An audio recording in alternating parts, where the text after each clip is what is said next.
चलिए तो भाई अगले सवाल पर बढ़ते हैं, जो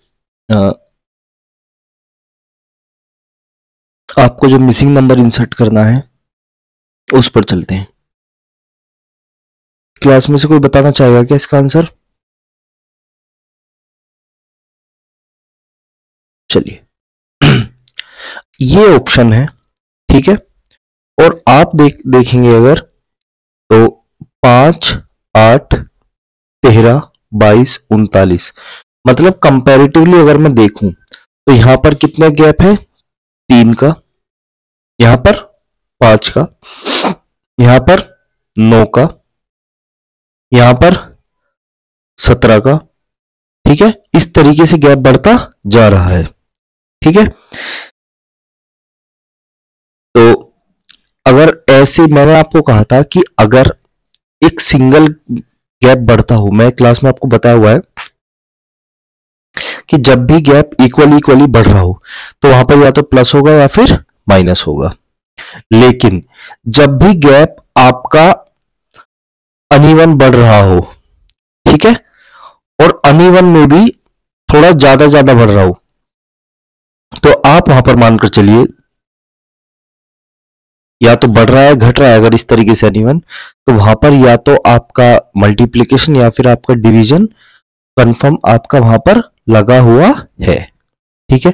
तो अगर मैं इसी सवाल की बात करूं तो देखो 5 में के आसपास ऐसा क्या करूं कि वो 8 के आसपास आ जाए, ठीक है। या तो मैं 3 प्लस कर देता हूं, और अगर मैं 3 प्लस करूंगा तो इसमें भी मुझे 3 प्लस करना पड़ेगा, लेकिन ये तो नहीं जा रहा है इसमें, ठीक है। तो मैं क्या करता हूं, मैं मल्टीप्लीकेशन की तरफ चलता हूं। तो मैंने किया 5 गुना में 2, कितना है बच्चे? 10 आया, और माइनस किया 2 तो कितना आया? 8, ठीक है।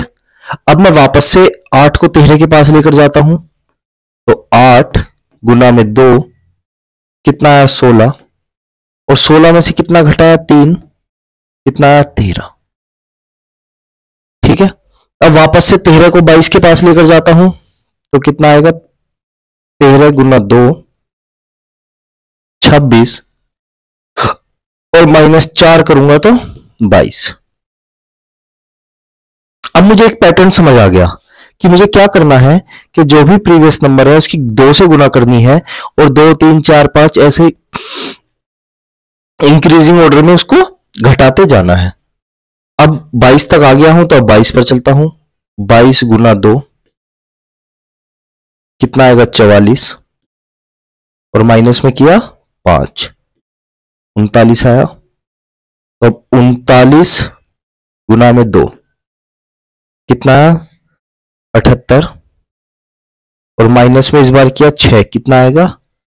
72। तो 72 मेरा करेक्ट ऑप्शन है, यही मेरा आंसर होगा भाई।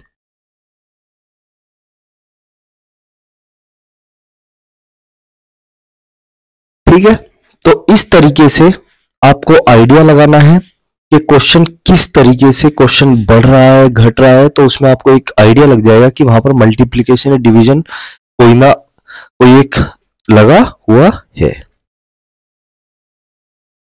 ठीक है, चलो अगले सवाल पर